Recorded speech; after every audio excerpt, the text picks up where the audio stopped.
We're rolling. We're back with another episode. It's Real to Me, brought to you by myself, Wallow. And today we've got a very special guest that needs no introduction, but given there's going to be a lot of auditory people, we'll give him one anyway.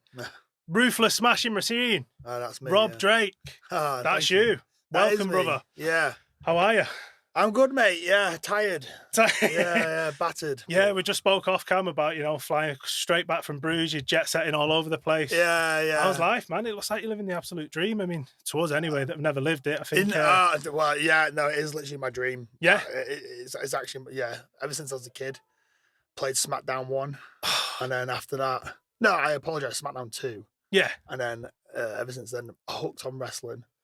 And, yeah, just been chasing a dream and living it. Chasing it well, absolutely living it. If you're not following Rob, get Rob at Rob Drake Pro. That's it, on Instagram. On everything. On everything. I keep it the same. Oh, he keeps. Oh, yeah. That's I'm a true smart. professional. Yeah. That's a real worker. My brother drilled that into me, so yeah. We'll get on to all that, absolutely. But Cool, yeah, man. but I mean, usually my first question is kind of what kind of brings you to the dance? Why is it real to you? It's called It's Real to Me. It's kind of a classic line of. You know what? Yeah. It's real to me because I don't want to do anything else. Nice. I honestly, there was a period in my life, I started training when I was 10 years old.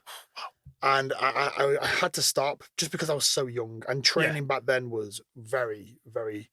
What year would that have been like? 2007-ish, I would have started. So probably a bit more brutal than... Yeah, than just it is because now, no one like. knew what they were doing. There weren't many training schools in the UK. And the ones I went to, not throwing shade, they just weren't really professional wrestlers. Yeah. They were just kind of, fans themselves that did a few matches and opened up a school and then got a good amount of people in. So do you find yourself getting hurt, I imagine? I concussed, legitimately Jesus. Concussed. And I didn't know it was a concussion back then. I remember being in, it would have been high school then because I started in year 6. So the first year was okay. I didn't bump lots in a ring. Yeah. Just like on safety mats and things like that. They did look after me. It was a school called 21CW in Preston. Yeah. Shouts to Preston. Producer Mike. Preston faithful. Yeah, Preston something. Yeah. It's not much worse than Blackpool, to be honest. In fact, Blackpool might take the cake there. Yeah. So they started off 21CW. Yeah. And then we went to XWA in Morecambe. Started wrestling training in Morecambe. A few bits in between as well. How old would you have been then when you started moving to? So like year 7, year 8 was when I did the XWA stuff. Imagine going into school and just being like, yeah, I'm training to be a fucking pro wrestler. Well, I mean, that was my dream, rather than just like throwing around in your garage and getting concussed on hard floors. Like, yeah, that's insane, man. I mean, to be fair, I remember a PE teacher came up to me and I just wasn't interested in any other sport at the time. Like, I'm not a football fan. I'm not a rugby fan. I'm not anything fan. Just straight wrestling. I love, like, when I got older, I got into MMA and things like that. But at the time, just pure pro wrestling. I'm obsessed with wrestling. And the teacher just goes, "Do you do any sports?" I go, "Yes, I do." And then he goes, "Well, what do you do?" I go, "I do professional wrestling." He goes, "Ha, no, seriously, what do you do?" And I'm saying, "I honestly do professional wrestling." And he went, "You're lying to me." And he gave me a detention. Yeah, he gave me a detention because he thought I was lying. And then an hour after that, you went and took a load of back bumps in, pretty in much, a ring in Morecambe somewhere. Yeah. Oh man, it was brutal. It was just very hard. Again, like, just people didn't know what they were doing. Yeah. And they had us do shoot wrestling, shoot grappling, shoot fighting. And when you're 10, 11, 12 years old, you shouldn't really be doing that sort of thing. No. Because people were just, for some reason, gunning for me, trying to break my neck for some reason. It was like we would all sit around in a circle and then 2 of us, like, fight to death. It was like, go, fight. And I was like, everyone's an adult. Yeah. And I used to get battered. I used to get, honestly, really battered. And so it was really real to you. Legit, at that point, like, you were just kind of absolutely. getting the shit. Honestly, it really knocked me, man. Yeah. I won't lie, like, it knocked my confidence, it knocked everything, because I remember I was getting shouted at because I couldn't lift a tractor tire. And an 11-year-old kid couldn't lift a tractor tire. I mean, I don't think I could lift a tractor tire now, to be honest with you. But So I got bullied in front of everyone and screamed at Jesus, saying, man. "This kid doesn't want it. You don't want it." And then honestly, I thought maybe I really don't want it. Like I'm just not tough enough for this. Yeah. And I just stopped, and the headaches went, the concussions went, and I got into PlayStation. And it just went downhill from there for a while, to be honest. And then I picked it back up when I was 23. Wow, 24. So a big gap there. Big, like, massive gap, but it always ate me up inside. Like all I wanted to do was wrestle. Yeah. I'd dream about it. I'd daydream about it. Like, oh, I'll do wrestling. And I always tell myself, oh, I'll do it next week. And oh, I'll wait till this point in my life. And I just never did it. Never pushed myself. And it was only when I went to the gym. I was really unfit when I was a young adult. Really, really unfit. About 19, 20 years old. Yeah. This is the time my brother won the NXT UK tag titles. Wow, yeah. And it was like a big eye opener for me. I apologize. No, it was when he got signed. He got signed, and I was over the moon. Like it was like I couldn't believe it. Yeah. And I walked up a flight of stairs, maybe 8 stairs actually, and I was like panting out of breath. And I was like, man, what am I doing with my life? And I just became like a fitness freak, over the top. Didn't know what I was doing. Cut my calories drastically. Like I lost over 100 pounds in the space of 5-6 months. It was insane. The complete change I did. I didn't do it like correctly. I was so obsessed with it. But that's how I became really fit. But then that taught me discipline. Yeah. And like, oh, you can actually do these things. And, sooner or later, my brother won the tag titles. Yeah. And I went, oh man, shit, this is, why am I not doing this? And I just quit my job and a good paying job. And I just trained at my brother's school. And 3 months later, I made my debut. It's just. And it's just snowballed from there. Yeah, legit. Yeah, absolutely, man. Yeah, because I was going to say, shouts to your brother as well, man. He's doing some. He's the man. Yeah, he's doing some serious things. Yeah, he is right the now man. in AEW, isn't he? Him and him and Grizzled Gibson. Young Vets. Yeah, Absolutely. But both that's of a them. bit of a. So your brother did he just kind of continue? Were you both training together at that point when you were kind of young? Or? Yeah, we both started training together, and he stuck with it. Yeah, and just kind of kept. He just kept on going. I never really asked him if he got concussions or anything. I always assume he did because he went through the same things I did. So you were at the same school, yeah, same same kind of school, process. same everything. We were thick as thieves, and when I stopped, I don't think he quite understood why I stopped. Just thought I was just a lazy kid, and unlike on the surface levels of things, it did look like I was a lazy kid. Don't get me wrong, I was a lazy kid, but it was a lot deeper than that. Yeah, like it was a lot deeper, and I didn't know at the time. I mean, obviously, when you get older, you realize, oh no, that's not. There was layers to it. There was layers to it. Yeah. But no, yeah, he's him and Gibson are the ones who have taught me everything. Yeah. Legit everything. So how did they then go about like setting their kind of school up and stuff like that, and actually, giving people the kind of proper tutelage, I guess, and making sure that kids weren't like going through what you've gone through there? Really, I think is honestly because they've been through it all. Kind of that lived experience of it, I guess. Yeah. They know what's right and they know what's wrong. Yeah. They have experienced everything. Like Grizzled Young Veterans it couldn't be more perfect for them. Yeah. Like they are legitimate veterans. They've had thousands of matches. I'm not exaggerating. Gone through the ring. They've traveled the world. Yeah. They've wrestled for every major company. They've done everything. Yeah. So that tag team name is very accurate. Yeah. And they've been veterans for over a decade. Yeah. So they were veterans way before. Kind of Yeah. It's insane how much knowledge they have.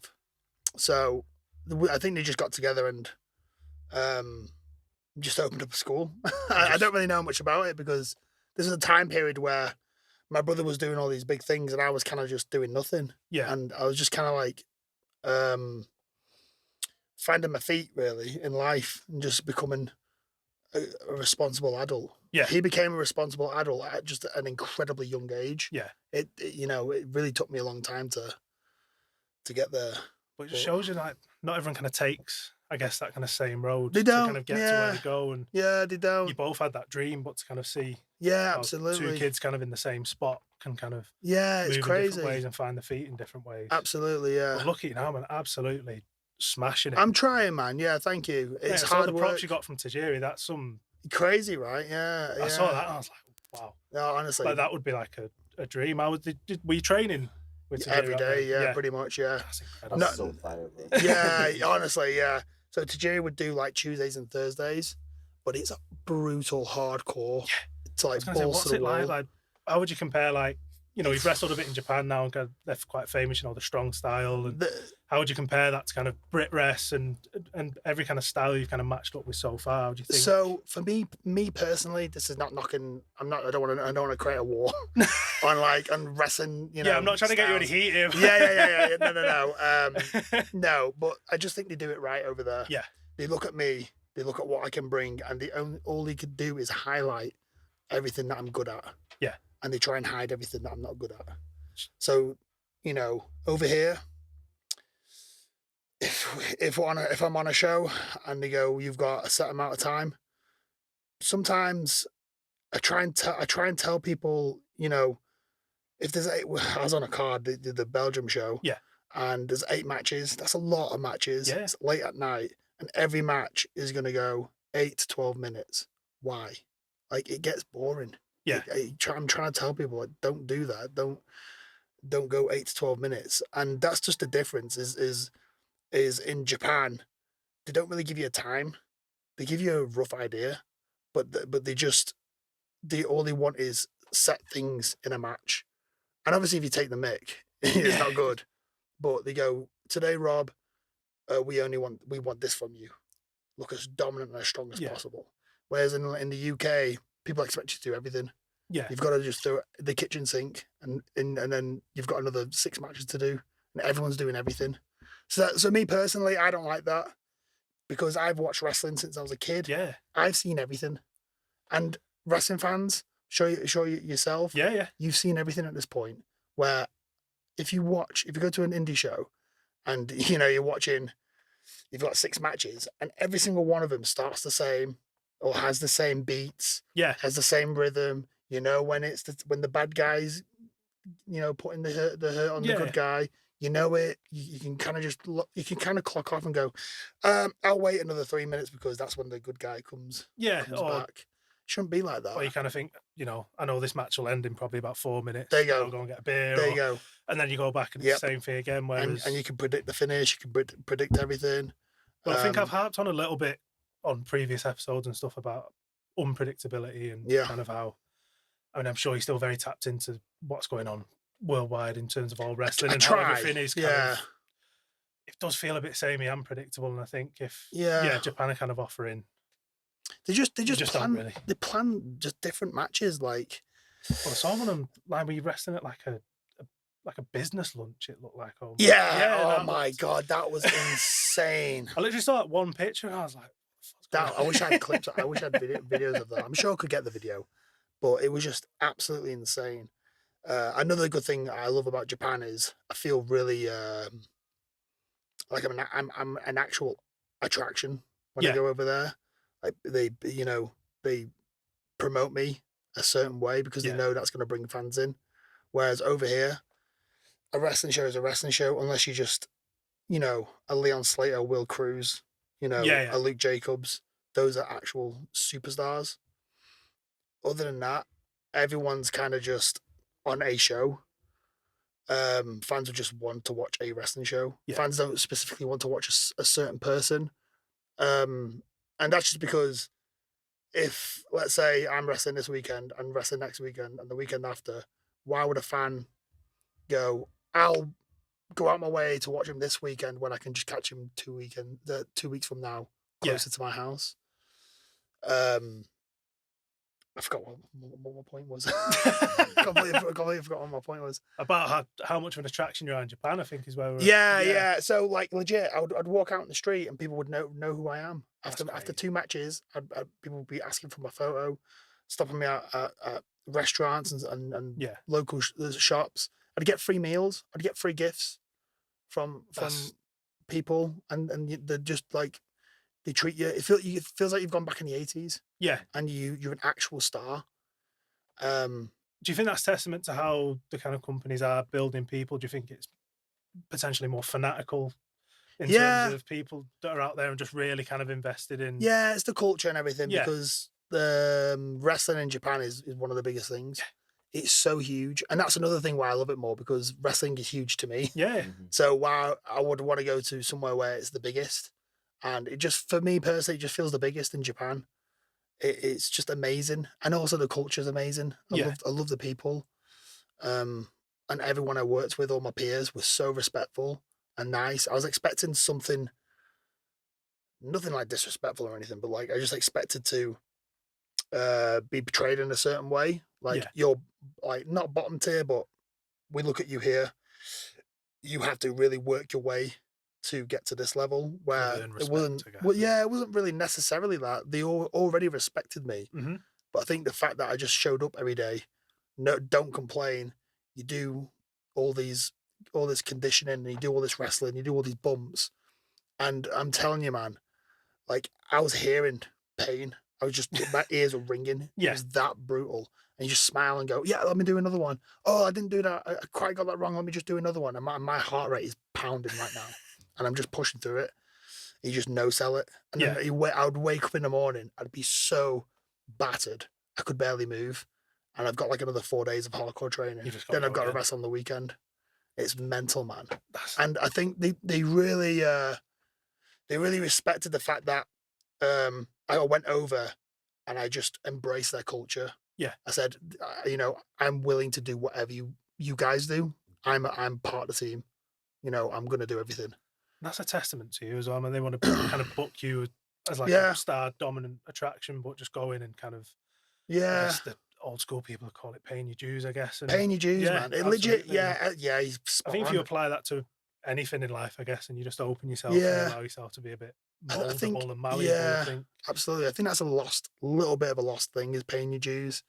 Not to the point where it's like over the top, old school. Well, you don't want to be trying to lift tractor tires or. That's Maybe now. That's just brutal. Yeah. I'll do it now.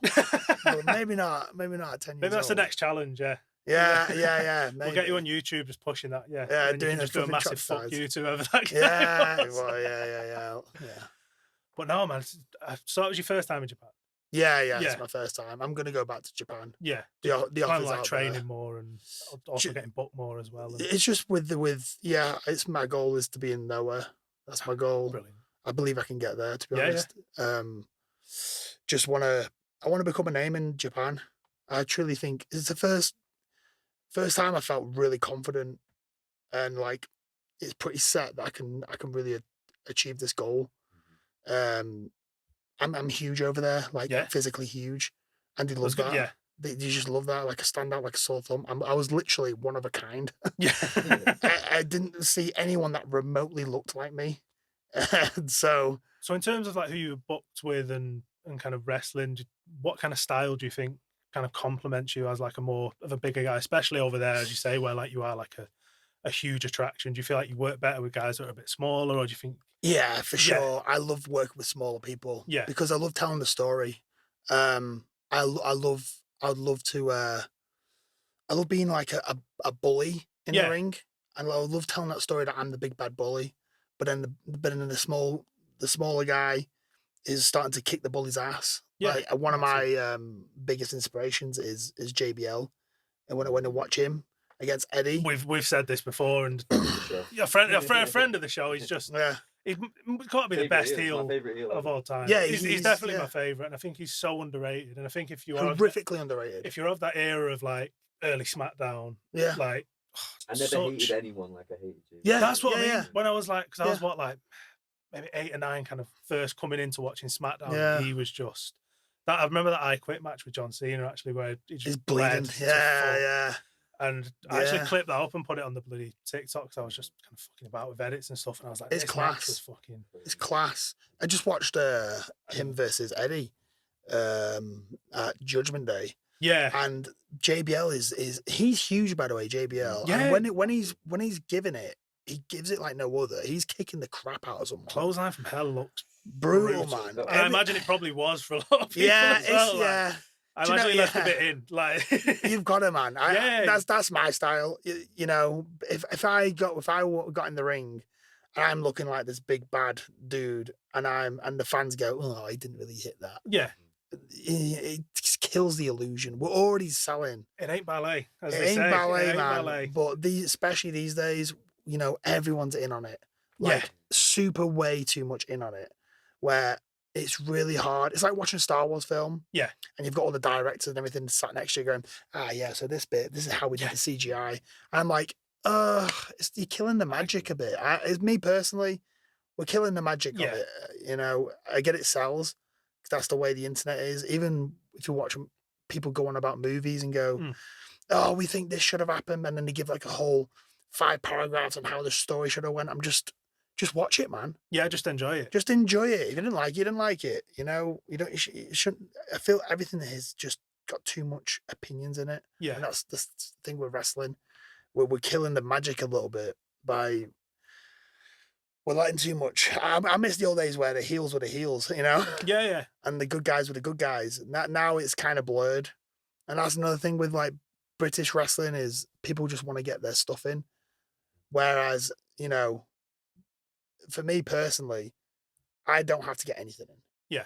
I'll get my stuff in by being a dick and looking I vicious. love that. Yeah. But legit. Yeah. If I'm a dick and I'm as vicious as possible and I look like I can beat the shit out of you, but then you come up and you start beating me up and you've got me on the rocks and then I have to cheat and then I do one last horrific, let's say, clothesline from hell. Well, then I've not just beat a schmuck. I've beat someone who can kick my ass. I've had to, bend the rules, be a heel, be a villain, and then show I'm ruthless. And that's how I get over. Yeah. I've got over my character, and we've told a story. Everyone gets over. The fans go home happy. They remember, oh, that guy's a prick. Oh, but I tell you what, though, he was pretty ruthless, that guy. That's what I want to tell. Yeah. People just want to get their stuff in, and it just doesn't fit the... Do you just think there's too much, I guess, I don't know, is it cookie cutter, I guess? Is it a bit like, I need to do X, Y, and Z and hit this spot? A little bit, yeah. For me, again, if people do this, wrestling is very subjective. Yeah. For me personally, it just isn't needed. And I think you can tell when it is like that. I think that's the thing. And like, it's great. And you see how kind of athletic a lot of wrestling is now. Like people are doing things that have never like been done before. Oh, like, yeah. Taking risks that you'd never see someone take. But does it make sense? I think and I'm not necessarily in the business, but as someone that watches it as kind of a spectator and a fan, like, a lot of the time. But your opinion is the most important opinion. But it doesn't, like sometimes it just doesn't make sense. People are just kind of throwing in an absolute. I think it's about, does it make you feel something? Yeah, that's it. That's it. Does it evoke an emotion in Like, you? sometimes, like, I think obviously you talk like high flyers, you look at someone like a Jeff Hardy, for example, like he managed to make it mean something when he did it, and it wasn't like a constant I have to go and hit this and I have to go and jump off a 30-foot. It was like shit, he really fucking hates the guy that that's laid down there and he's just gonna exactly. But whereas now it is it feels a lot more just. But Jeff Hardy did the mad bumps, the mad spots on big pay-per-views where it was like justified. Whereas I remember, are you guys a fan of like old school TNA? Yeah. Remember the first time you saw Canadian Destroyer? I lost my shit. Yeah. I lost my shit. And when he hit it, it was like, you could count to 1,000. He's done. Yeah. Why is it now? We should not be trained to where we're seeing that and going, what's the next bit? Yeah. Something else. Or people doing this mad, well, that's crazy. Like a chop. Yeah. I'm a huge fan of Gunther. Gunther's my guy. Because he's chopping someone. Yeah. And they're selling it, and it's so brutal and vicious. I think I've done 4 or 5 recordings. I think on every single recording I've talked about how brutally underutilized he's. Like, what's the point in him tearing John Cena apart, AJ Styles, and then we don't know. What's the actual? And you should be able to use a guy like that. Yeah, like you're talking like with yourself, just being an absolute dick and a bully. But it almost feels like people aren't buying it. I don't know. Well, I don't blame fans because they're just overstimulated. Well, it's not just with wrestling. It's you go on your phones. Do you remember when you had Sky and you couldn't record at the time? I couldn't record things, so you picked a film. You've got like, let's say you got 10 films you got to choose at 9 o'clock. 9 p.m. you can watch a film, but you've only got 10 choices. Yeah. So you better damn pick a good one. Yeah. 2 Now hours of your life. you have got literally like a million films you could just choose whenever you want. To the point where I would take a risk back in the day and go, this film, it sounds kind of good. Screw it, I'm going to put it on. Now I Google every film and go, is it good enough? Is it good enough? Is Rotten it good enough? Tomatoes, is it in I the do it. 90%? I legit Yeah, do. I legit do because I go, will it waste my time? Yeah. And if it's not 92, or this one's 92, but this one's 91, I will not watch a 91. It's just like, Yeah. what are we doing, man? Yeah, Why can't we just chuck something on TV and watch it? It's crazy. How are we supposed to like take something in like as a show, like you say, and like Yeah. if people feel like, oh, this is going to be a bit of a waste of my time, like you go back to like the kind of every match has a time limit, every match. Yeah, just like people are gonna go, "Ugh, have I got 4 hours to kind of watch? yeah. Rinse and repeat, rinse. That's and repeat. it. Yeah, and I think just change like the rhythm of a match. You know, it doesn't have to be the set thing like the this bit, this bit, this bit, this bit, this bit. Yeah. This bit. It should be a surprise. Yeah. We should never be able to guess what's going to happen. Why are we not having 3-minute matches? Or like you could have your starter, you have like a 10-minute match, and then you have like a 12-minute match, and you have like a 2-minute match, and then you know what I mean? Well, nothing's more shocking than a match that's just like someone ultimately getting squashed. I know sometimes people don't like to see it, but Yeah. you can really tell a story of someone just being a complete, as you say, You can do. dick. Yeah. But you know what? You could have why we're not having super competitive 3-minute matches? Yeah, That's why Speed, if you watch WWE Speed, Yeah. is great. Because they're having these mega competitive matches, but it's so condensed. Like, it's just pure action. Well, You don't know what's going to happen. I guess the mindset of like the kind of TikTok, Instagram reel That's generation. it, yeah, Like it is. that'll Yeah, keep someone captivated for 3 minutes. Whereas, yeah, exactly. I mean, I guess when we were coming up, the big thing was, long kind of matches where Yeah, it was real kind yeah. of psychologically like telling a story. Telling a story, man. Yeah. Actually listening Mhm. to how the crowd are feeding back. Like, is that something you're big on? Like when you're out Yes. there, yeah, Oh my god. Yeah, yeah. I'd rather have a longer match than yeah. like just a throwaway something. I want something to mean something. Are you calling it out there? Or are you just like kind of feeling something happening, or do you think there's a bit of Yeah, rough idea of how something's going to go? Maybe because I do like to plan a bit. Nothing crazy. Not like saying like put your left foot forward here and then like I'm not doing anything like crazy like that. But what I want to do is because you can't. I used to try and plan too much where I'd expect an audience to react a certain way, and you wouldn't always get them. Yeah. Depending on how many matches you're in and what they've seen before you. If they've seen 30 Spanish flies before me, and I'm going to hit this great move, and it's not as good as a Spanish fly. Yeah. Well, you've already, stuck in the mud, so you can't really do it like that. So you have got to listen. You have really got to listen to the fans. But for sure, I like to take my time, not rush things, and listen and feel them out and cut things out. You should be able to cut things out when not needed, or add things when you're feeling bubbling and they're not quite there yet. Yeah. Well, let's get them a bit more. Let's start to add a little. Just do this little extra thing, and it will get them. Maybe have a little stop here, and then all these little things is just important. And that's another reason why I don't like the people just going, I've got 10 minutes, I'm going to do 10 minutes of just this. Yeah. And it's just, well, if the fan's not into it. 10 minutes can be a really long time as well. I think Really that's the long. thing, like, Yeah, really people hear long. in your head and you think that's like that. But when you're doing something, you can tell a story like that. And like you said, you can tell a story in 3 minutes. So Yeah, you can, yeah. in 10 minutes, you can do an awful lot. A lot, man. And sometimes you're watching a show and you think, God, this has been a really long. And you look at your watch, it's like 8 minutes have gone or something. And it's Yeah. the story's been told. But Yeah. I guess, how would you even kind of combat? I guess the toothpaste kind of out of the tube a bit. I think that's a bit of the problem, isn't it? Yeah. Honestly, it's just like anything. You've just got to just do these matches where you're not doing as much. Yeah. And Do you feel like less is more?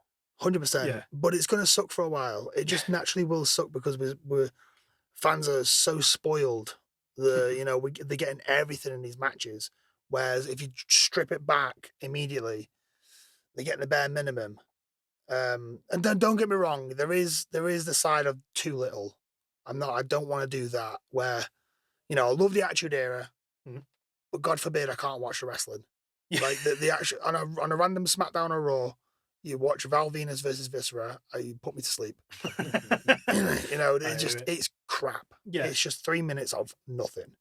It's really bad. So don't get me wrong, there is like you don't want to go strip it too far back. Yeah. But doing these crazy spots, and you listen to the crowd and they're just going, way, when they should be going like bananas, like just going insane. Yeah. Because they've just seen this insane move. That's a problem. Yeah. What do you do? Yeah, because like when you guys in the ring are literally putting life on the line.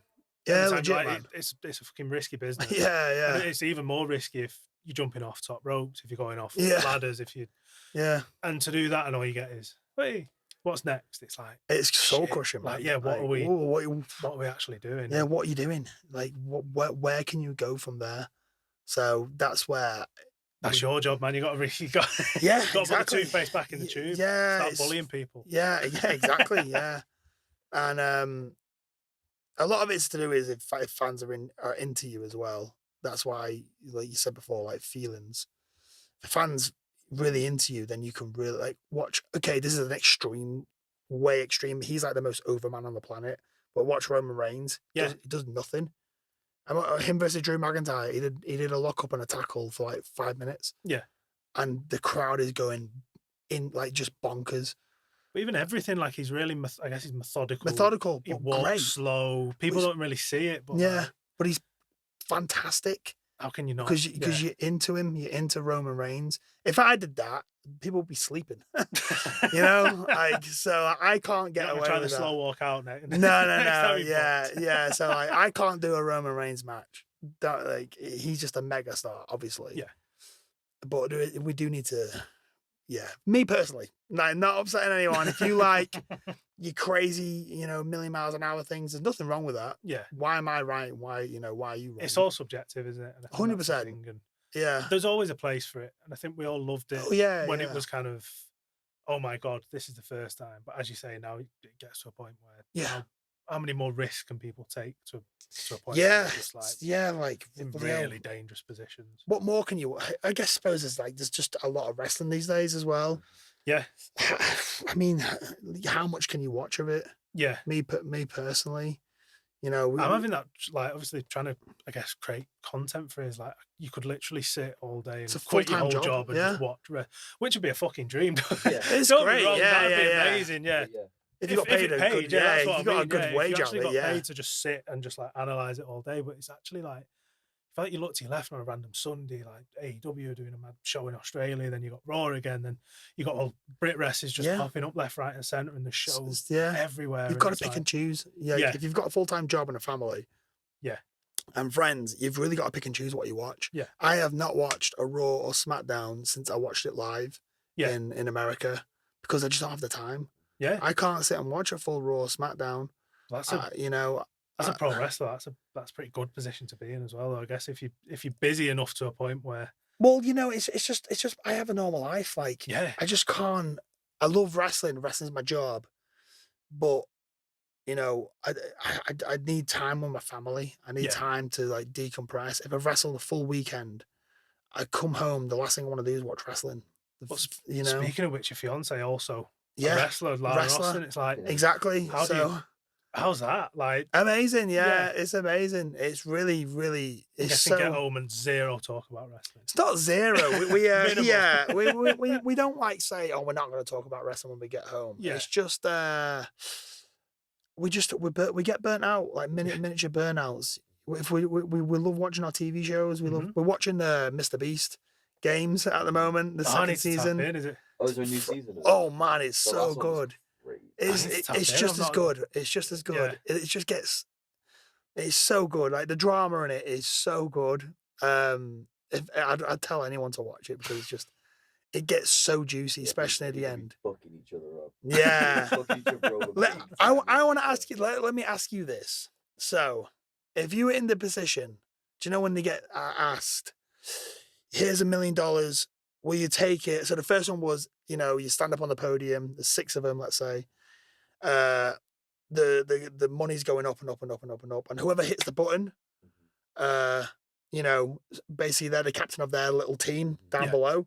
they eliminate their team and themselves, but the person on the podium, keeps the money. Yeah, there's some money. But it goes up to $1 million. Yeah.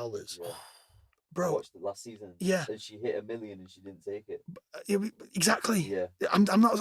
Listen. What happens if Yeah. you don't take it? I'm not. Then So- then your team stays in. So your team stays Oh, in. right, okay. So your team will stay in the game.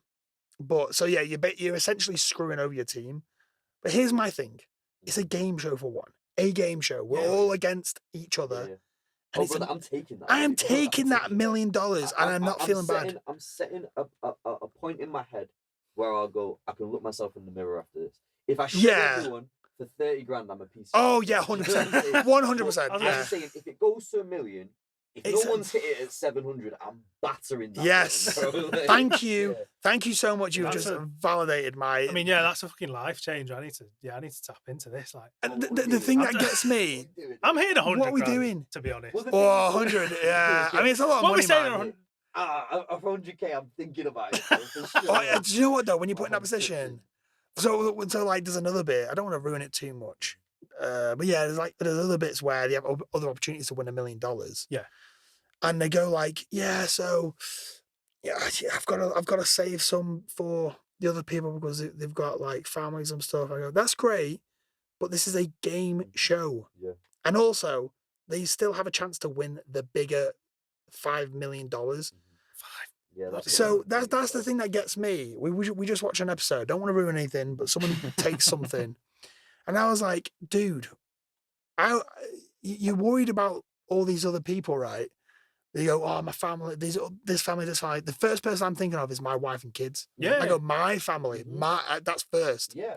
I am protecting them first. Sorry, you didn't get it. Yeah, I yeah. got the opportunity and I took Yeah, it. But- And like, Why are you on there? exactly. Yeah, why have you- exactly. So I wonder if I'm the heel. I always, do you know, like, have you ever played The Last of Us, the video game? Yeah, yeah. So like, it's like this whole Joel situation where he kills everyone. I mean, that's a bit drastic, but you always ask, did he do the right thing? You know, did he do the right thing? And I'm like, I'll take the money, man. Yeah. I am Ruthless taking for a that money. reason. Yeah, 100%. I am playing that He lives game. it.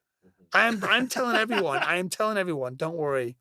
I've got your backs. Pick me as a captain. I'm telling you, that goes $1 million. Go, yep, I'll have that immediately. And they can all cry to me. And I go, yeah, well, I'm a hero to my wife. Yeah, exactly. Well, I'll go home the biggest hero. So Do you remember the old ITV game show, Golden Ball? yeah, Yeah. that's the same That's a- one. yeah. The one where The you man get- and the woman. Yeah, and you Oh, split or steal. dude, It's that was like, now rough. that, yeah. That one, if someone says they'll split it with me, I'm splitting it. Are Are you you a though? good guy like that? Because Are I don't you, trust though? anybody. That's what I mean. you steal and Then they- I've got to trust you in it. I think if you think logically, if you steal and they steal, maybe no one gets anything though, do you? that's fine.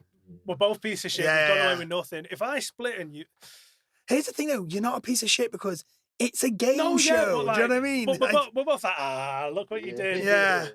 I get it. You If can you be steal, upset. if I steal and you split, it's kind of tough shit. But if I hit split and you steal, I don't think I could look like you say like. Don't going hate on to the your player, family hate and the it's like- game. Yeah, Don't yeah. hate It's the like, oh, player, they hate go, the game, baby. It's man. like, Yeah, how'd you I do don't want to that, talk innit? about it. Yeah. Yeah.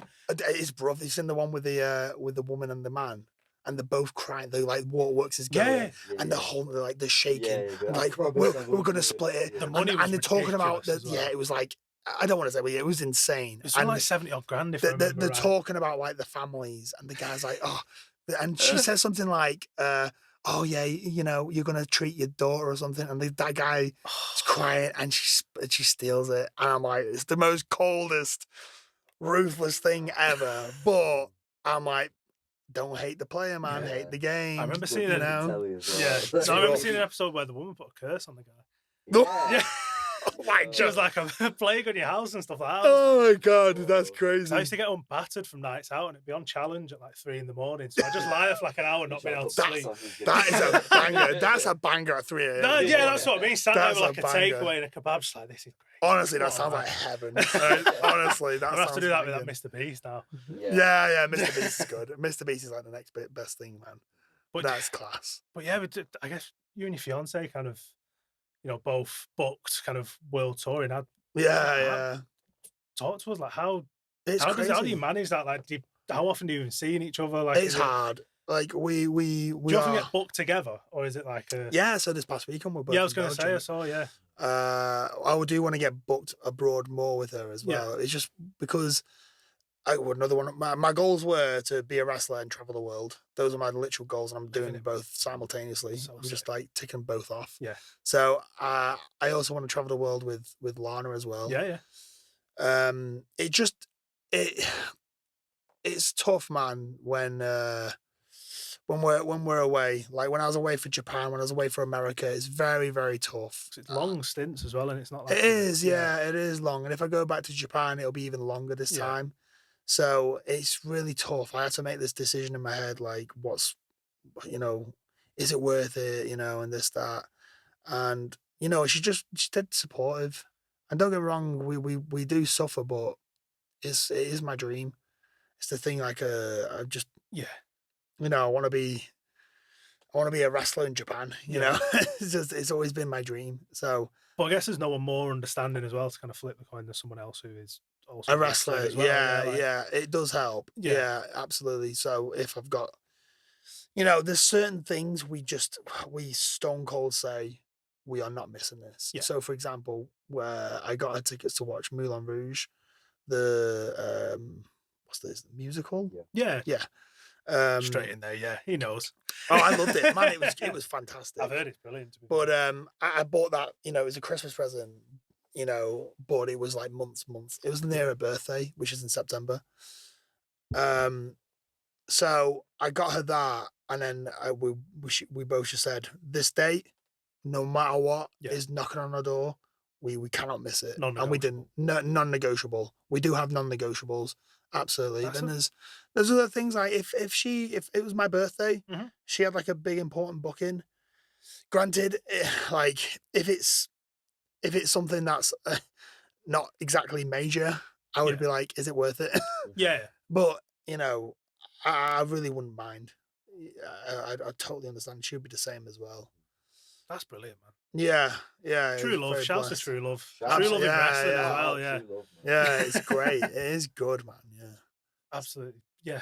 Just because I found that really kind of interesting, like seeing that kind of through the kind of bookings you guys have had, and just seeing both presence online, like how I mean, just from the outside looking in as a fan, it seems that it's quite a common thing in the business where like people gravitate. Well, I guess it's different. Like, I guess if you're looking at like WWE, where you are literally booked, and that every week you're hitting a town. Yeah. And like you've got them kind of couples that are fucking hard work. Well, you're not getting away from anything. Yeah. Like you're on the road together constantly. Like that's kind of another side of it. I'd love it. I honestly, me and Lana we are actual soulmates. I don't want to be corny. Oh, that's brilliant. We are literally the same person. And when we're away, it is like losing your other half. I cannot describe it. Yeah. When men go, or even women, not being sexist, when people go, oh yeah, I love time away, and I love a bit of peace and quiet. I don't get it. I'm honestly like, I really love all the time we spend together. Yeah, I'm in a long distance relationship myself, and I completely understand. It's when you're with that person, there's literally nothing in the world. No, we do everything together. We wake up, we go to the gym, we go to shops, we cook together. Everything we do together. Yeah, I love that, man. So we go out together. We have the same friends. People always say we're attached at the hip. That's the right way to be. Yeah, it's great. It's great. Yeah. If you can find that person, it's amazing. Soulmates, shouts to them. Yeah, absolutely. I mean, man, I mean, my partner's literally at home with our little one right now. Oh, really? Yeah. She said you've got to get there. You've got a guest. Yeah. So shouts to her. She's made it happen. Yeah. How old is your little one? She is 8 months on Sunday. Oh, so young. Yeah. So I'm indoctrinating her already. Oh, yeah. Attitude era. Oh, yeah. Stuff. Ruthless aggression, man. Get her some nice little baby girls. If you were to choose an era first, would you choose the attitude era? No, first? I'm ruthless aggression. Man, me too, man. Yeah. That was like I guess it's what you kind of grew up with. I was probably like 2003, 2004 when I first kind of really started tapping into. Cracking year. Yeah, that's what I mean. That's not a bad year to tap. Like, no, my favourite ever wrestler is Eddie Guerrero, and you'll probably understand why. Yeah. Like, oh my god, yeah. That year, the first ever pay-per-view I watched was him beating Brock Lesnar. It's like, oh really? It doesn't get better than that. Yeah, and then leading into WrestleMania 20. I wasn't far behind you then, because my first pay-per-view, I got introduced to wrestling a little earlier, but I didn't watch it live until I was old enough. Yeah. You know, because my parents wouldn't let me stay up stupidly late. So my first pay-per-view was SummerSlam 2004. And Undertaker was my favorite. Undertaker and Kane were my favorite wrestlers. Was that Kurt and Ray first match? No, that was 2002. Oh, dude, that's a banger, though. That's still a my banger. favorite wrestling match ever. That's a banger. Yeah, and by the way, that match is not very long. It's No. like No, 8 it's minutes, not. and it's pure action. He's proved his point. There you go. There you go, man. He's It's cited pure his action. references, people. You Yeah. can't hate that. He's brought evidence. Yeah, exactly. Yeah, just watch that match. But no, yeah, Ruthless Aggression here is SummerSlam 04, is that Orton? Orton wins the title Yeah. off Chris Benoit. Yeah. Taker's against JBL, and when Undertaker didn't win the title, I was so mad. That's what he was so good at, actually. Is But them heelish ways of and it was every time. Well, he recently spoke on it. I was dead interested to hear him when he was talking about how, you know, I think the original plans were him to beat the Undertaker, and he said, "Well, I'm not a heel then. I'm not a bad guy, because you know beating the Undertaker is pretty cool." Yeah. You can't beat the Undertaker and be like Brock Lesnar when he beat the Undertaker. Granted, everyone hated him, but he's still cool. Yeah. He's never been not cool. JBL was not cool. Yeah, and for him to beat him just like 1, 2, 3, He got a DQ, and he was crawling on his hands and knees. And watch him versus Eddie. He's begging him off on his hands and knees, crawling away like a coward. Yeah. And he still wins. Yeah. And like when he wins the WWE title, and the four corners where Eddie dives on him, and his back hits the buckle first, and Eddie just does a second later. He wins on a technicality. Every time. Every time wins. And it Big felt Show like that. chokes him through the ring and the steel cage, and he crawls from underneath.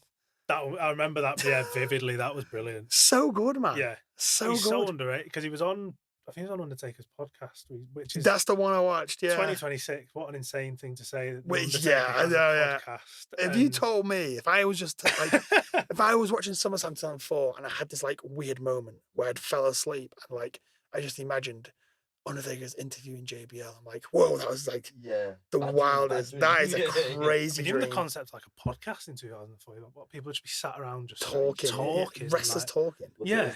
Yeah. Yeah. Here we are. Yeah.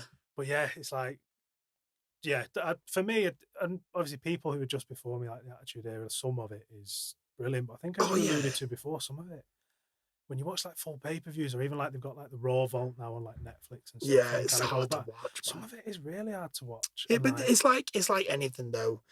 You know, there's some. It's nostalgia. Value, and it is nostalgia, yeah. 100%. And if you looked at TV back then, it was just trash TV. Yeah. MTV, you know, Jackass was around. It's trash TV. 100%, it did, and it was really good for the time.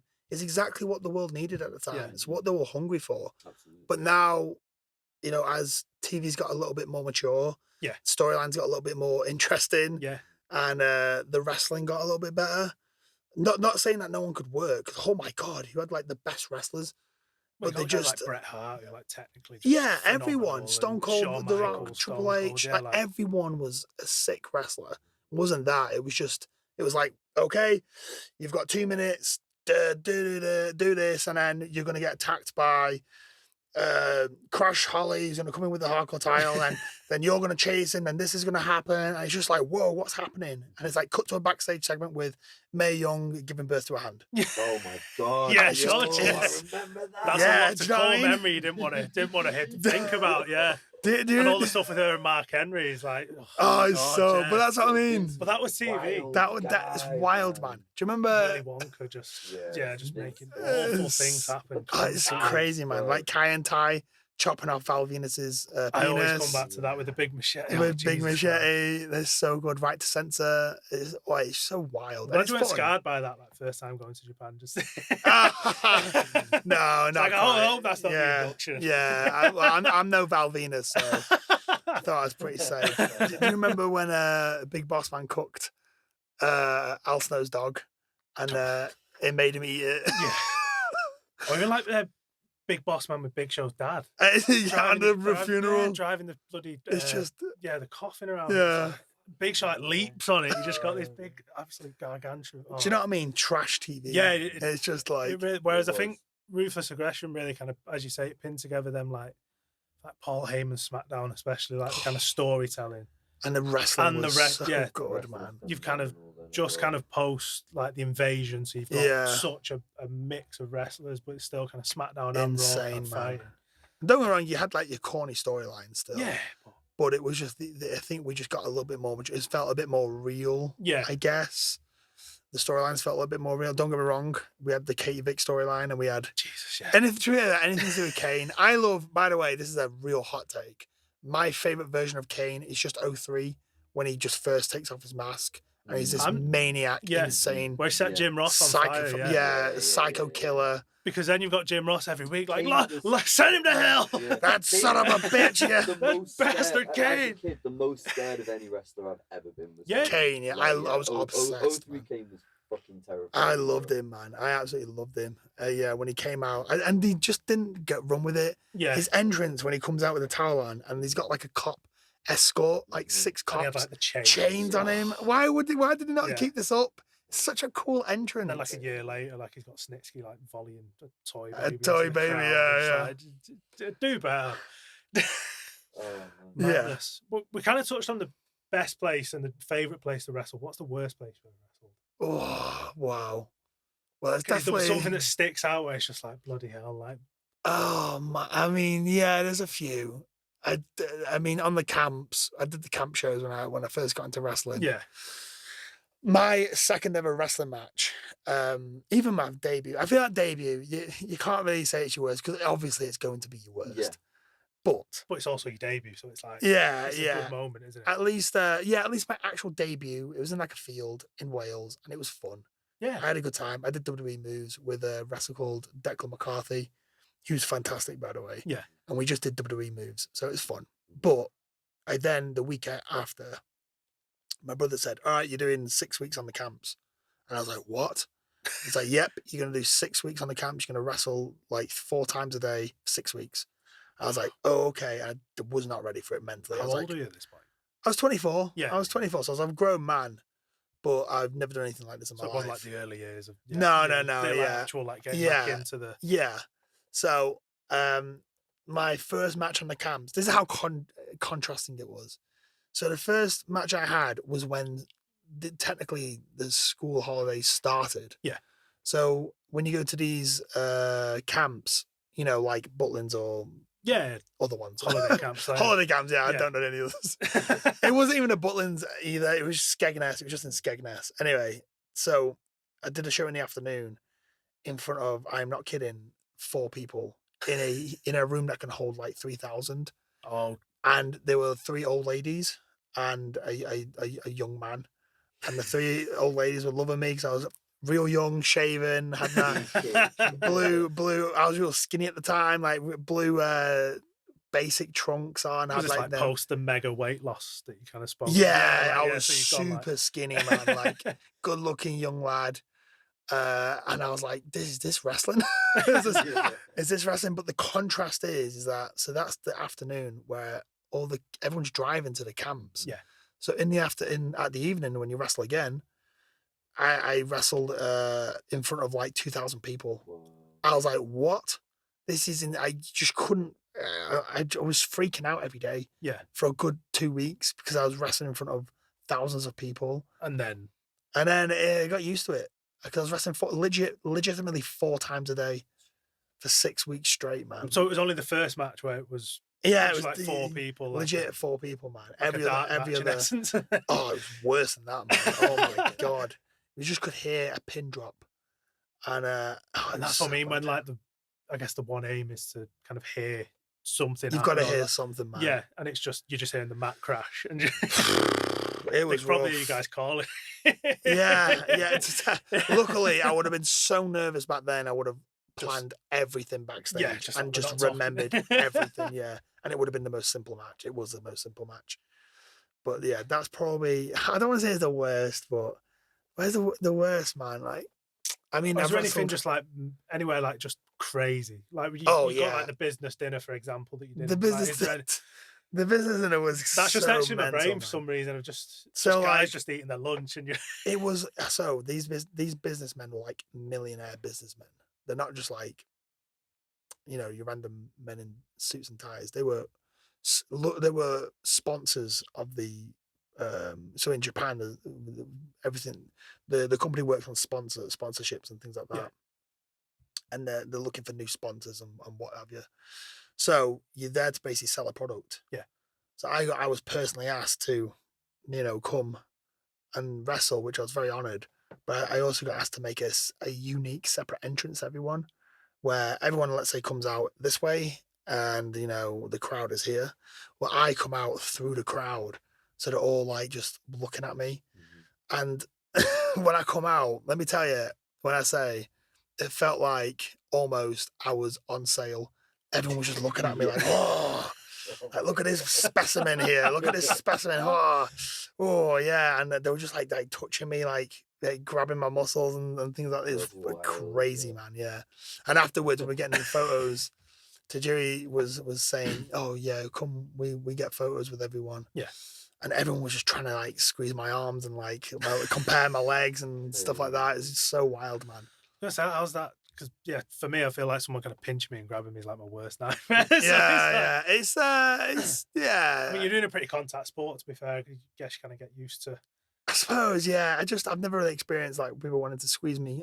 Taking a chop and like being groped. Yeah. I'd much rather get chopped. Yeah, I'd much rather get chopped. I'd rather get chopped. So it's it's unique for sure, but it's just obviously they've never seen anything like me before. That's like sheer admiration.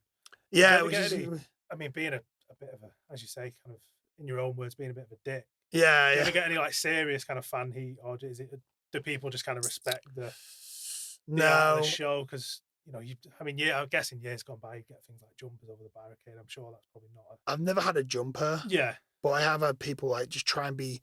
I hate fans that try and be funny in front of their friends. Yeah, and like they try and like push the boundaries, because I can't hit someone. Yeah, that's assault. You but they can't hit me. So sometimes it's a bit of an awkward thing where like, face to face, like they're not backing down, but I'm not backing down. Yeah, I'll wait till someone has to drag me away. Yeah. But that's so rare that happens. It's like super rare. It's just mostly drunk idiots that do this kind of thing. Yeah. My favorite ones is because I love when like kids come to watch wrestling shows. Yeah. It just reminds me of being a kid, and those are the most important fans to me. So I would love to. I'm not like the same as I am with adults. I will be a bit of a stooge with kids. Yeah.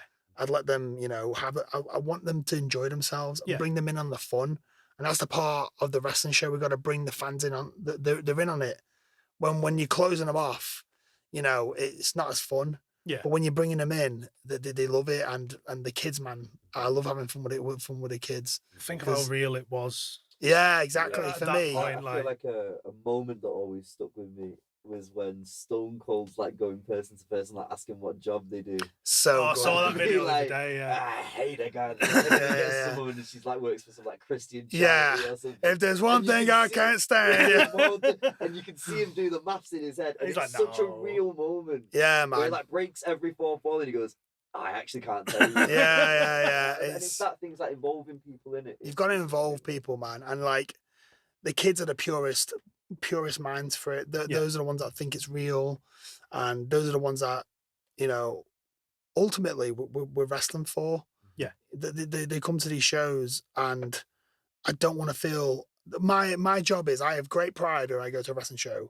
I don't want to feel like I'm robbing people of their money, so I make extra effort for the kids and the mums and the dads that let's be honest, you spend the hard-earned money to come watch a wrestling show.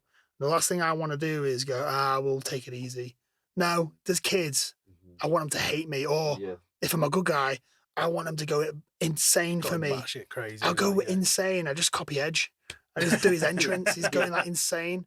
I want them to feel like, oh, that guy, he put so much effort in. Like, go home talking about it. And So yeah, Well, people remember how you make them feel, don't they? I think that's the yeah, absolutely, And man. if you go home with that kind of feeling, especially as a kid, like, God, I Yeah. remember going to when anything came, like whether it was like the old kind of TNA shows first coming over, and I was a teenager, or Yeah. like just going to the old wrestling shows. I mean, sat in the top of the bloody MEN. I wonder if we were at the same. Did you ever go to the Olympia, Liverpool Olympia for TNA? No, I went to.